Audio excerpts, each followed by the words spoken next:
minasyaitonirrajim. Bismillahirrohmanirrohim. Assalamualaikum warahmatullahi wabarakatuh.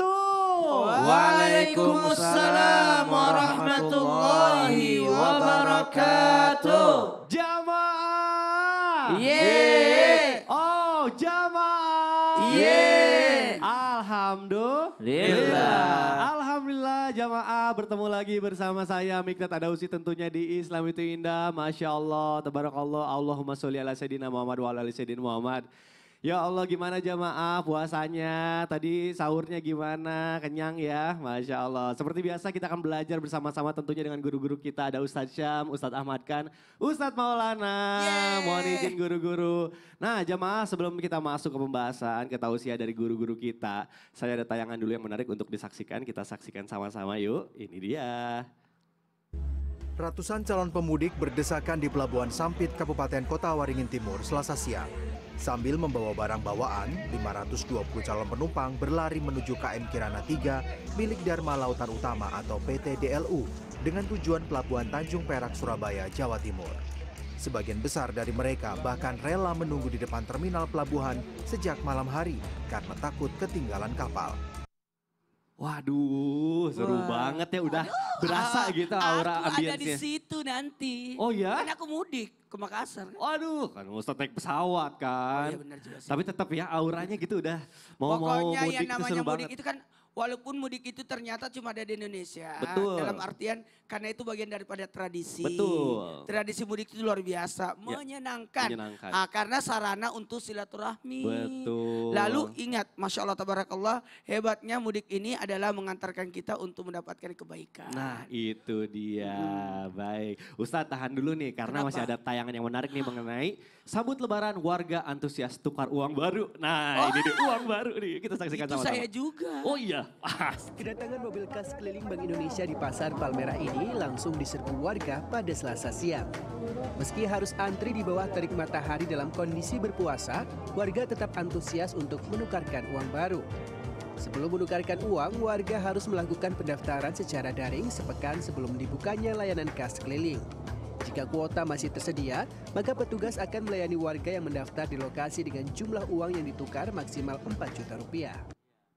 Masya nah Allah. ini juga nih, identik banget sama lebaran Ustadz. Ada 4 identik yang dengan lebaran kita. Ya. Lebaran, buka lebar pintu. Lebaran. Pintu, Oh, pintu dompet. Iya. Dan itu ada 4 identik dari lebaran itu. Yang pertama tadi mudik, yang Mudik. kedua adalah baju baru. baju baru, Kemudian adalah makan-makan. betul. Iya. Kemudian yang keempat adalah tradisi yang namanya ampau berbagi. Iya betul. Karena itu memang dari Sunan Nabi.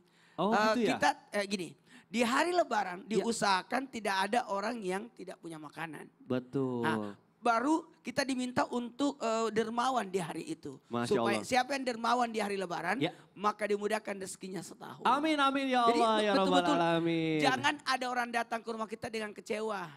Nah, Jadi biarkan, jadi bagus. Apalagi kalau mungkin uangnya, tapi kalau baru, Iya, wah betul. seneng banget. Iya ya. Dulu gitu kan? Iya tahu aja Berapa lagi. rumah yang didatangi biasa? Apa? Berapa rumah yang didatangi? Banyak Ustadz, karena dulu keluarga juga banyak banget. Assalamualaikum. Kalau Sasam berapa rumah? Didatangi, Sat. Mendatangi. Mendatangi. Assalamualaikum atau kecil? Oh enggak, Sat. Enggak pernah. Oh, Iya. Kalau aku biasa dia. yang didatangi biasanya berarti. Dulu di zaman kita memang kita tinggal di kampung, memang keliling tuh ke rumah-rumah orang Iya. kampung. Kadang-kadang sampai tuker baju 2 kali masuk. Masya Allah. Jadi jangan takut untuk Jadi, berbagi ya. Iya berbagi. Ini Betul. namanya sedekah juga. Baik guruku, Ya. terima kasih guruku Ustadz Maulana, Masya Allah. Nah baik jamaah, dari 2 tayangan tadi dan penjelasan dari guru kita Ustadz Maulana, Masya Allah tentang mudik. Tapi ada nih beberapa sebagian orang yang agak ogah-ogahan gitu. Aduh mudik nih banyak yang dipikirin gitu ya. Belum dari biayanya, belum capeknya. Nah ini nih, kadang kita itu suka berubah-ubah, fluktuatif gitu. Rasa sayang kita terhadap keluarga, terutama siapa sih yang melahirkan kita, seorang ibu. Aduh pasti kangen banget nih yang di kampung nih, yang lagi mudik, lagi merantau nih. Pas banget sama tema kita hari ini, temanya adalah rasa cintaku berubah-ubah kepada ibu. Masya Allah. Baik sebelum masuk ke pembahasan, saya mau ajak dulu jamaah untuk nonton lagi nih. Ada tayangan mengenai anak menangis di makam ibu saat berziarah. Silakan. Kamu sendirian? Kamu ada teman, ini makam siapa? Mama, udah baca Al-Fatihah belum? Doain dulu.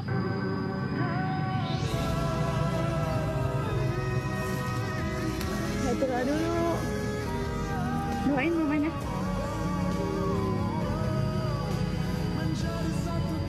Baca doa yuk. Yuk, baca doa sama aku yuk. Aduh, kemarin saya nonton sama istri sampai nangis Ustadz. Subuh, asar, nonton beginian gampang keluar air mata. Iya ya. Pagi dan sore Kenapa itu. ya, Ustaz? Gak tahu. Kayak, aduh. Teriris-iris ya. Iya, soalnya kita lagi kumpul sama keluarga, di satu sisi ada momen seorang anak kecil yang pengen mungkin ketemu sama keluarga, dimasakin, hidangan berbuka sama mamahnya, aduh sedih banget. Nah Ustadz, dari usia lahir gitu ya, sampai sebelum balik kan seorang anak itu kayaknya nggak bisa hidup tanpa ibu gitu ya, bahkan sampai udah dewasa pun gitu nggak bisa hidup tanpa seorang ibu. Nah tapi kadang kita nggak tahu cara bersikap, kalau lagi masih kecil tuh kadang masih suka marah-marah, egonya masih tinggi. Sebenarnya apa yang harus kita lakukan gitu Ustadz? Sebagai orang tua. Betul, sebagai orang tua. Baik, tapi Mohon guruku, penjelasannya, Ustaz Guru, Ahmad silakan. Khan, Ustaz Maulana, Mas Mikdad, serta guru-guru kami yang dimuliakan Allah Subhanahu wa Ta'ala, Al-Quran Surah An-Nisa ayat 9. A'udzu billahi minasy syaithanir rajim. وَلْيَخْشَ الَّذِينَ لَوْ تَرَكُوا مِنْ خَلْفِهِمْ ذُرِّيَّةً ضِعَافًا خَافُوا عَلَيْهِمْ فَلْيَتَّقُوا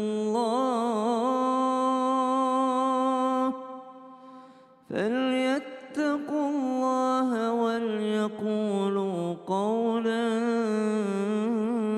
سَدِيدًا. Dan hendaklah takut kepada Allah orang-orang yang sekiranya mereka meninggalkan keturunan yang lemah di belakang mereka, yang mereka khawatir terhadap kesejahteraannya. Oleh sebab itu hendaklah mereka bertakwa kepada Allah dan hendaklah mereka berbicara dengan tutur kata yang benar ataupun jujur.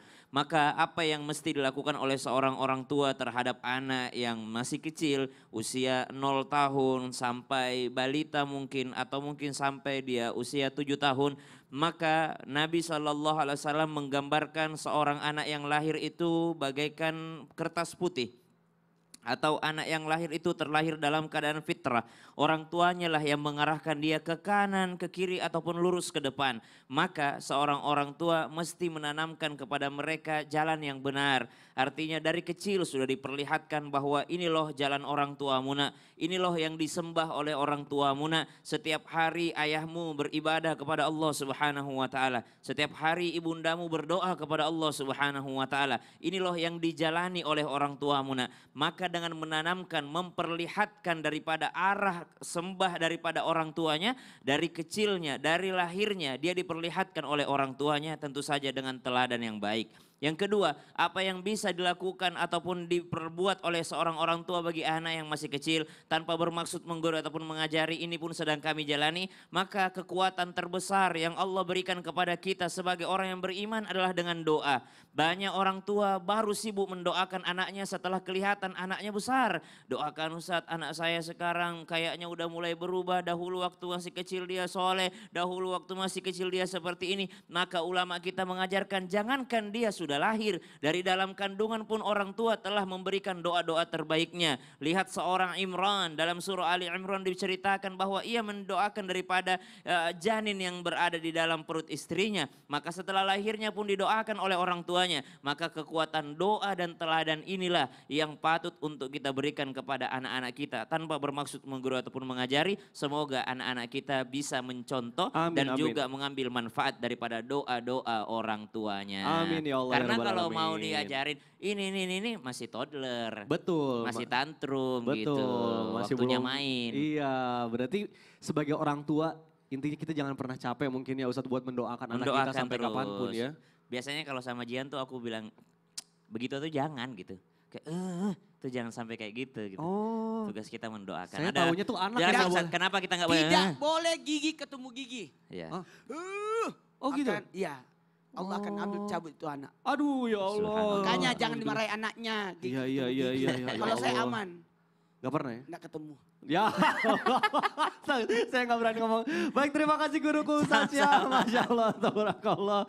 Baik, kita akan lanjutkan pembahasan kita. Tapi sebelumnya saya mau panggilkan dulu guru kita Ustadz Ahmad Khan. Ustadz Ahmad Khan, mohon izin nih. Aku pengen nanya nih. Orang tua itu di mana-mana adalah cinta pertamanya anak, baik itu ayahnya Masya Allah. atau misalnya ibunya gitu ya. Nah tapi ketika masuk usia balik di atas 12 tahun, Iya. mohon maaf nih, biasanya anak itu udah tahu nih tentang teknologi gitu ya, tentang gadget, informasi yang masuk ke dalam otaknya banyak gitu. Jadi ngerasa kayak, orang tuanya suka ketinggalan zaman gitu kalau nggak up to date gitu ya. Nah ini tuh gimana sih, apakah gara-gara itu terus kita mewajarkan kalau misalnya cinta anak ke kita itu memudar atau gimana nih Ustadz Ahmad? Masya Mohon Allah. penjelasannya, silakan guru. Assalamualaikum warahmatullahi wabarakatuh. Alhamdulillah wassalatu wassalamu ala rasulillah Sayyidina Muhammad ibn Abdullah wa ala alihi wa sahbihi wa man nasarahu wa walah wa ba'du. Segenap jamaah Islam itu indah yang dirahmati oleh Allah Subhanahu wa taala.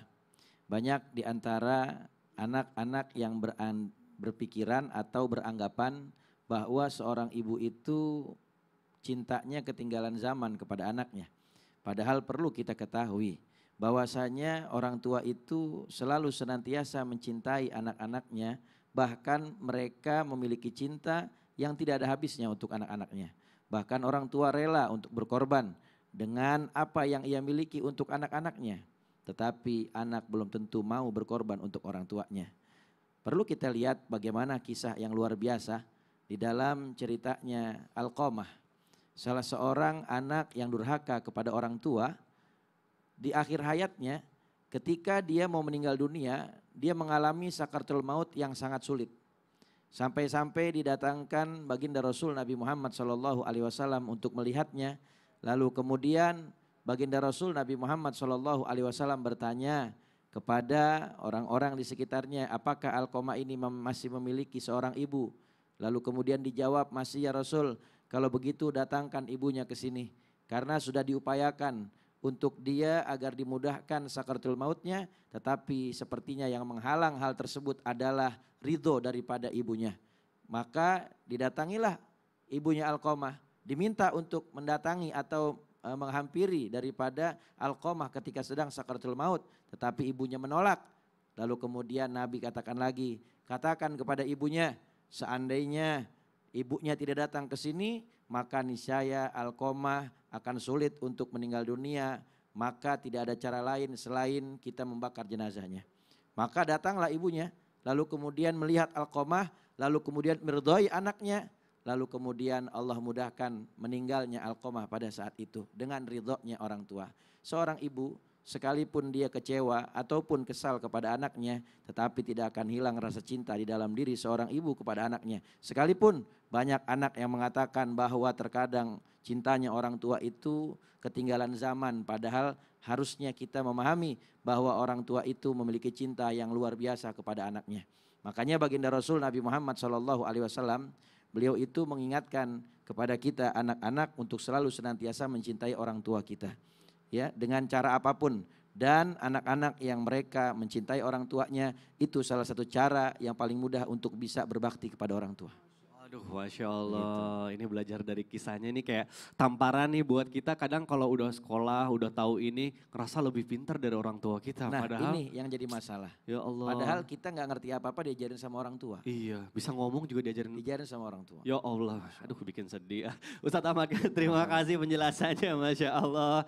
Alhamdulillah jamaah, kita sudah mendapatkan pencerahan dari guru-guru kita. Nah sekarang nih saatnya saya bacakan nih ada pertanyaan yang sudah masuk ke Instagram. Ini dari Instagram @aminbazis. Yuk kita bacakan dulu nih. Assalamualaikum Ustadz, mau bertanya dong Ustadz. Saya itu punya ibu yang bawel banget Ustadz. Dikit-dikit ngasih saran ini itu. Mana saya kan gak bisa ngelakuin semua Ustadz. Saya harus gimana ya Ustadz? Saya sebel banget Ustadz. Ya Allah baru dibahas. Ustadz Maulana, baru juga mana ini diomongin. anak-anak? Kepada semua anak-anak dimanapun berada. Bangun, nonton Islam itu indah. Dengerin. Ketika kita melihat ibu itu bawel, ketahuilah pasti ada alasannya. Karena bawelnya seorang Apa tuh? ibu adalah bentuk kasih sayang. Dan bawelnya seorang ayah tukang marah-marah adalah bentuk tanggung jawab. Aduh ya Allah, Ustaz jangan bikin sedih. Udah deh, jamaah daripada sedih-sedihan. Nanti kita akan kembali setelah yang satu ini tetap di Islam Indah. Jamaah, jamaah. Alhamdulillah. Alhamdulillah. Ustaz bikin saya sedih.